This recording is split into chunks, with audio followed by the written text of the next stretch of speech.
you go through a lot of troubles and adversity. When you overcome that, that's resilience. Just being able to just recover. Bounce back from maybe a difficult situation. Bad things happen to you, you're able to bounce back from them and come back 10 times stronger. Some qualities that you need to be resilient: strength, and you need to have responsibility and to be able to carry yourself and just put the past behind and think of the great things in the future. Be really open-minded to new things. Be strong and to be independent.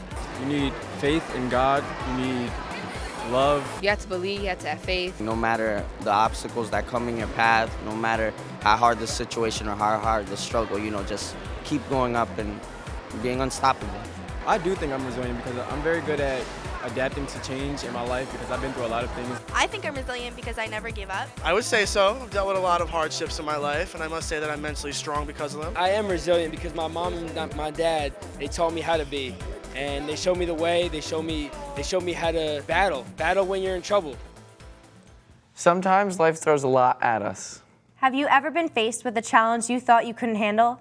Have you ever been knocked down and felt like there was no way to get back up again? How do we recover and keep going after times like these? Throughout the Gospels, Jesus tells us that this journey called life will not always be easy. But that even in our darkest moments, when we feel most alone, He will always be there to help us up. And that with Him, we will have the strength to keep moving forward. Resilience, rising from challenges and hard times. That's what we'll be talking about today. Hi everyone, I'm Maddie. And I'm Nick. And this is Real Faith TV. Most of the teens on the street had a good idea of what is required to be resilient.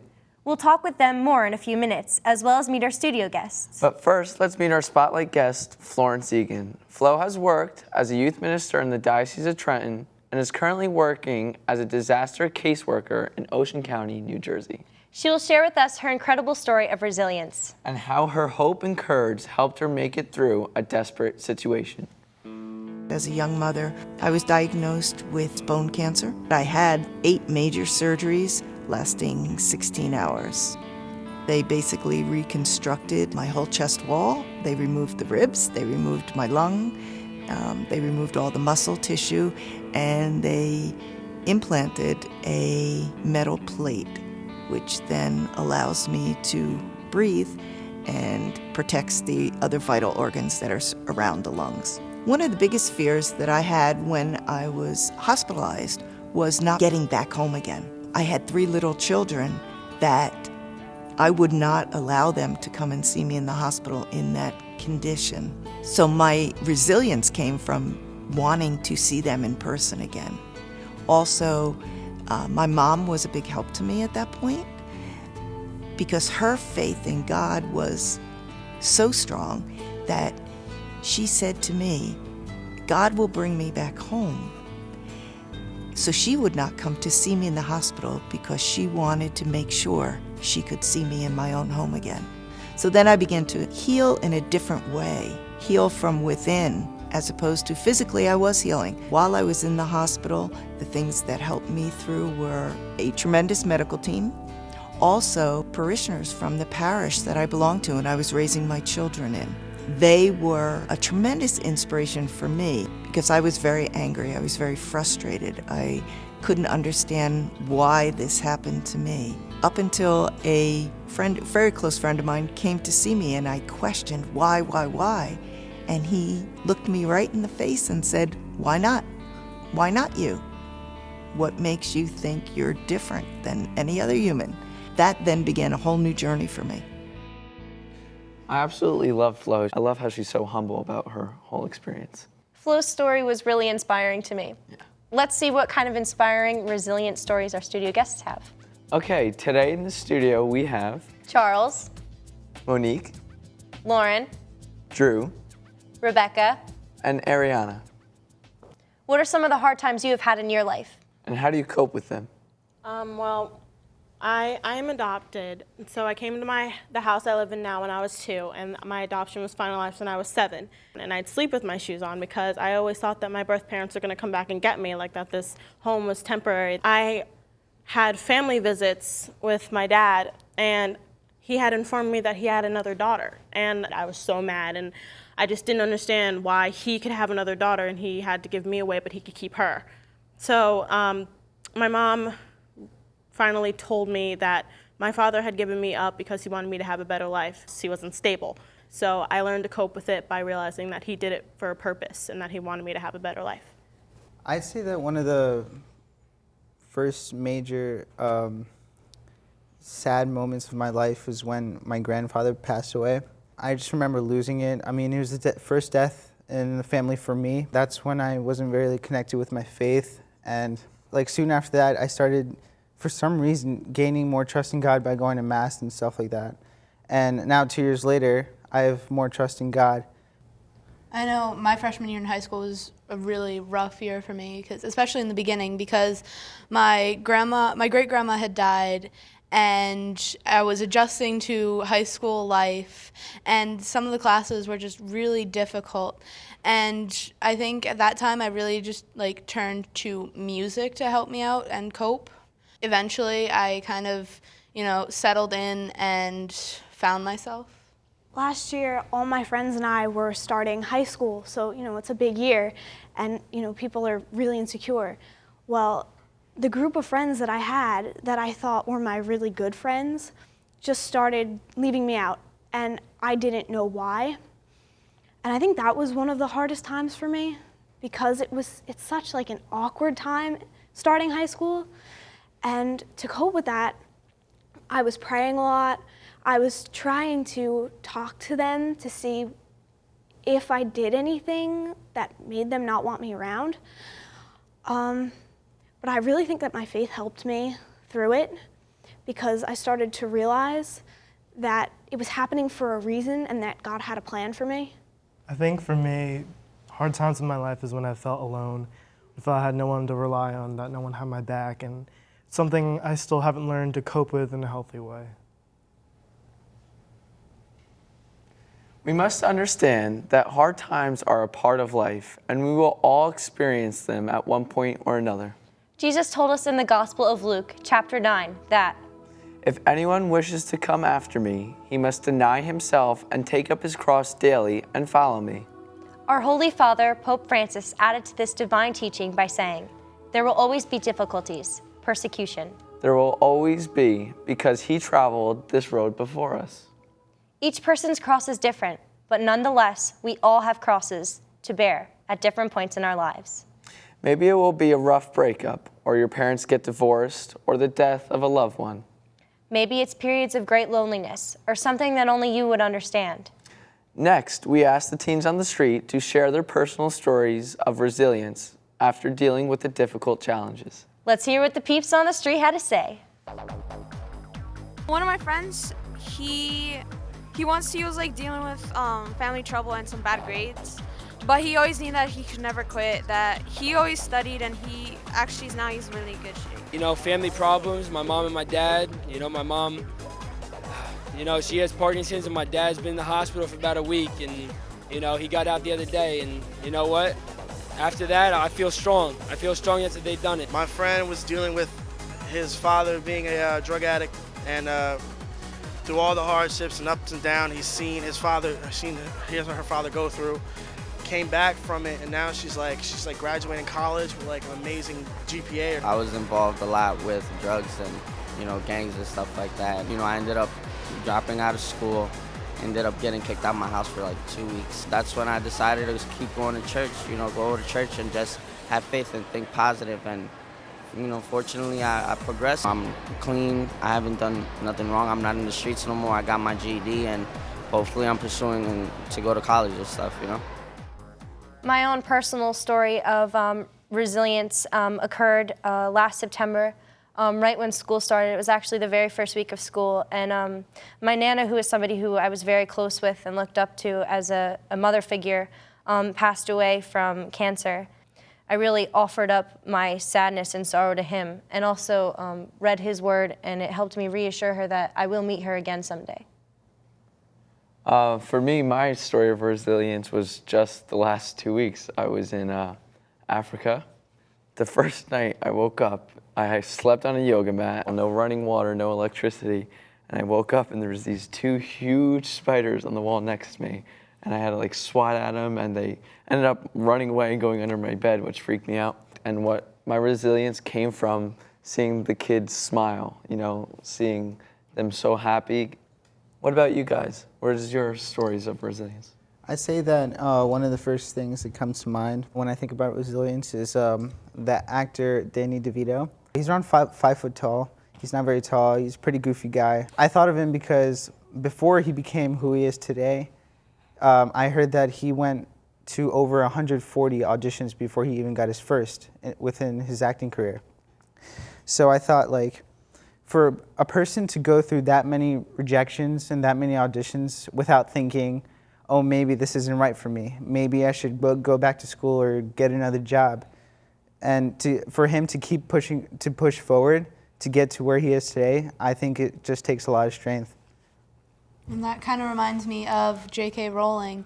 When she had first started writing the Harry Potter books, she was a single mom, recently divorced, wasn't doing too well, and she had sent her story out to publisher after publisher and got so many rejections. One person took the leap and believed in her, and it made this billion-dollar franchise, which has become one of the most iconic things in our generation. And I find that really inspiring. For me, Demi Lovato is a person of resilience because she's always battled with the perfect body image. She's battled with suicide attempts, and she wrote a lot of music based off of her experiences in her past. And one of her songs is called Warrior. And I really love that song because it just tells her story and tells how she coped with how bad life was when she was in 7th grade. Because I've listened to that song a lot too. Sometimes when I'm down, like it helps to know that somebody else has gone through their own battles too. It's really kind of hard to not think that you're all alone, because automatically you think like nobody's gonna understand me, I'm all by myself, nobody's here. When you talk to other people, especially just being on the show and hearing how everyone thinks about, you know, how they always have God with them and how God's going to like get them through that, it can be an inspiration a lot of times to people who really just don't think that like you're on God's good side. Ariana, that was well said. Let's go back to our spotlight guest, Flo. She'll share how after battling cancer and after a year of returning to work, she faced another life-altering challenge. And how she grew even more resilient and faithful through it all. I fought very, very hard to get well, which I was able to.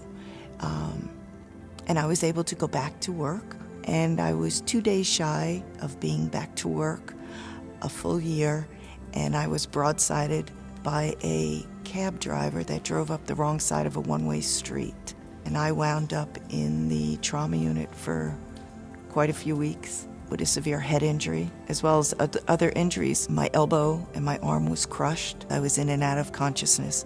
When I was awake, I couldn't remember much of what had happened. I could not remember how to write, could not remember how to read. And when I went to write, I'm left-handed, so it was my left arm that I then realized I couldn't use. I couldn't hold the pencil. My surrender to God through my illness allowed me to heal in a more positive, different way from the car accident. It did take me a while to forgive him.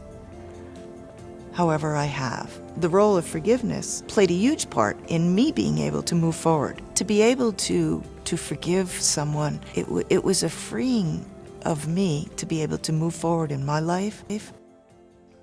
Have you guys ever let bitterness or negativity get the best of you being resilient? In the beginning of high school, I met this kid, and his name was Barry. And he and his friends decided to make a joke, and he asked me out. And then 2 seconds later, he was like, nah, I don't want to date you anymore. You're weird. And then he went and asked my best friend out. I got mad at him, and it clouded my judgment. Like, he was just trying to mess with me. He was trying to bring me down, and he did. During my freshman year of high school, for a certain class, biology, for the first semester, I had a lot of difficulties with it. And then by the end of the third marking period, I thought that maybe, it's almost over anyway. There's like 2 months left of school. Maybe I shouldn't even try anymore. And then something happened to me. I'd say it was my faith that encouraged me to push forward and try to do my best and to end with a big finale in that class. So I worked hard at it, and I ended the school year with an A in biology, so I was really happy about that. Good job. Yeah. Last year I had a really, really, really difficult class. And I would just go into that class every day and I'd sit there and I would get sick because I couldn't figure out what was going on. I kind of lost my drive to work really hard in school. And I prayed every night that this class would get better and that, I'd figure things out. And now I feel like I have regained that drive, and I regained it through faith. While offering up our hardships as a mean to move on may be easier for some than others, we also must be conscious of our own choices and the way we react to crises. if we keep our feelings bottled up or resort to shutting out others, we place doubt in God's plan for us. This can lead to feelings of isolation, resentment, and anger, where we are unable to allow God to pick us back up. Let's go back to the teens on the street, where we asked them if they ever doubted their faith or relationship with God. Let's check it out. Just knowing that it'll get better and that life goes on. There's like people who love me that I can't let them down, and so I just try to stick up my head and try to fight it. There was definitely me drifting away from God because I believe that he had it out for us. While I started going to church, and I started understanding that, he does have a plan for all of us. All the bombings and shootings, I think, why is God letting this happen? But there's always some good that comes out of the bad. There was times like that, and I knew that Jesus was always there right by me, and that whatever happened would just make me a stronger person. Hurricane Sandy hit, knocked down a bunch of stuff. You can imagine people were like, yo, why us? I knew that we'd come back 10 times stronger. Look at us. This is already Memorial Day weekend, and we got half the boardwalk finished. Sometimes when we didn't have as much as we could have had, my family, I felt like, God, why me? Why this family? We've been good. I just wanted to deal with it. It took me, a while just to finally realize the truth and that there is a God and there are miracles. Faith is the reason why I'm alive. Faith is the reason why I'm here. And God, to be honest, He's my Savior, my Lord and Savior, Jesus Christ. And when in doubt, when you're in trouble and stuff, you look to God, and He'll find the way. He'll show you the way. Good Friday was an extremely dark time for many of Christ's disciples. Many were imprisoned and killed for their incredible witness, and in every instance, they continued to trust that God had a plan. We will most likely never be called to something that extreme.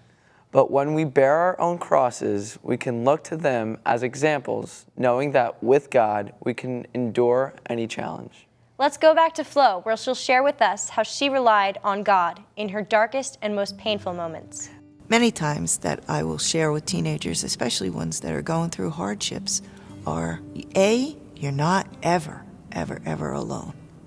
And B, you don't need to conquer it all in one day. Sometimes the challenges are huge and they feel so overwhelming.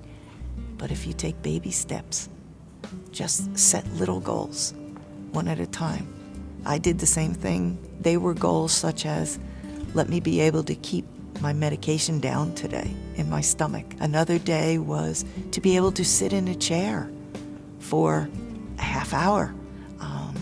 A foundation most of the time is built from concrete. It's built from rock. It's built from something really hard that sustains wind, rain, water, damage. If you can hold on to your foundation and allow faith to be that foundation for your life, that's not going to move. It's solid. It stays there. It enables me to take one step and put it in front of the other every single day. How has faith helped you or someone you know grow to be more resilient? It's become easier for me to trust in God that He'll give me strength to fight with whatever problem I'm dealing with. And as for others, I feel like it's kind of my duty to pass my faith on to them so God can too also help them, give them the strength to battle their problems. My church choir director had lost his house during the hurricane, but he still showed up and helped us practice and helped us get deeper in our faith. Even though it wasn't necessarily the easiest time for him, he stayed strong. Exactly what you were saying and what Flo was saying. If we have faith as our foundation, foundations are usually rock or concrete, it could weather any storm. So I think faith acts as this foundation for us, and with that foundation, we could get through anything. For me, to not always go to God, I know it isn't my best habit, just because I worry too much about it. I worry and I worry and I worry and I worry. But it's usually after is when I realize that God was there. If somebody had said something to me or I really needed it that day. And to me, that's when I really figure out my faith, is when it's past that point in time and I look back at it. Kind of like what you were saying, I'm one of those people that's independent. I solve my own problems, I do things on my own. So for me, going to God with my problems isn't my first option. And I've learned, time and time again, to just lay it all to Him and just give it up to Him and know that in the end, things will be okay. For me, when bad things happen, I think my faith is really the only thing that helps me from, it stops me from going crazy and just breaking down and just giving in to all of the bad things that are happening and not being resilient through it. In his second letter to the Corinthians, St. Paul tells us about how he came to be at peace with his struggles. He said, "That I might not become too elated, a thorn in the flesh was given to me. 3 times I begged the Lord about this, that it might leave me, but He said to me, My grace is sufficient for you, for power is made perfect in weakness." God tells us that His grace is sufficient for us, and through all of our hard times, He continues to be there for us. Next, we asked the teens what advice they could give in order to show resilience, and how faith helps to strengthen them during times of suffering. It's really about having a positive mindset and not really holding on things that hold you back, Just keeping faith, praying to God every day, and just talking to your parents, talking to your family is very important. Keep your chin up and think positive. Just keep thinking about what your goal is in life. Pray a lot, do the rosary, go to mass. Going to church, prayer. Believe in God. With your family and with God, you can do anything. I have a really good friend, a shoulder to cry on. You need to have faith in Jesus, and you just need to know that no matter what hardships happen in your life, that He's always there. Can you share any scripture passages, Bible stories, or prayers that show examples of resilience? When Jesus was carrying the cross, when he was falling down, he got back up. My favorite passage is Philippians 4:13. I can do all things through Christ that strengthens me. God helps us to be resilient because it is through our challenges, not in spite of them, that He transforms our lives. Realistically, this can take time, and moving forward with God doesn't mean we'll never fall down again. It's like if you go to confession. It doesn't mean you'll never sin again, but each time it makes you stronger and stronger. The important thing is that we keep getting back up. Finally, let's go back to our spotlight guest, Flo, where she shares how rebounding from her hardships and struggles has given her a whole new outlook. And how prayer plays a huge part in keeping her resilient every day. I use scripture every day to help me begin my day and then help me move throughout the day. In resilience, it's how do we pick up our crosses, regardless of how heavy they are, on every single day, and continue to walk forward. Some days it's going to be baby steps. Some days we're going to have to sit and rest. Some days we're going to be able to skip and hop. But we still have a journey to complete. Prayer is a huge part of what we do every single day. I express to my children to find that however many minutes in every day, whether it be 5 minutes, whether it be a half hour, whether it be an hour, to not only pray the prayers that we've been taught as children and as adults, where we come to worship on Sundays with our community, but spontaneous prayer, a simple thank you for everything that you've been given, to be able to breathe the air, to be able to get somewhere safely. How many times a day do you hear people say, "Oh my God"? Why not say, "Oh my God, thanks. Thanks for being here with me. Thanks for not, leaving my side ever, even when I turned away. I think that having resilience is really important because even when things are going really rough and if you don't get back up and shake it off, then you're not going to reap the full benefits of whatever God had in store for you. I also think that resilience is an important part of success. I think that success can't really happen without resilience. I like how at the end she said, you know, you didn't turn away, but I turned away from you. And even though when I thought it was time to come back, you never left to begin with. So like that hit me in a different way. I never thought of it that way. God has told us that he will always be there for us and will always love us.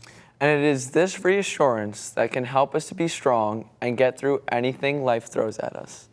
So how are you showing others to be resilient in the face of hardship? We'd love to hear from you. Contact us at realfaithtv.com. Or share your thoughts with us on Twitter.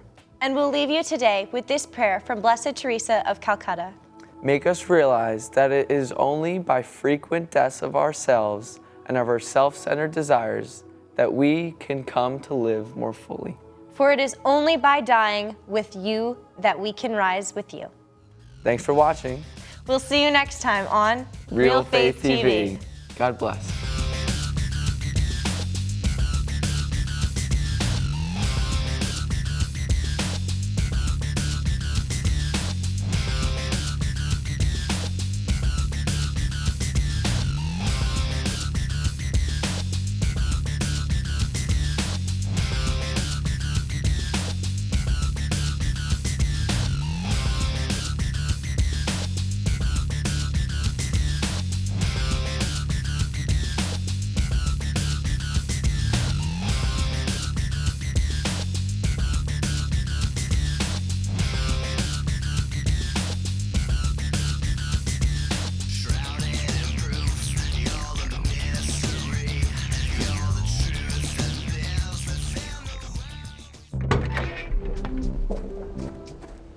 When you throw away money on wasted electricity, you're throwing away everything you could have bought with it. Saving energy saves you money.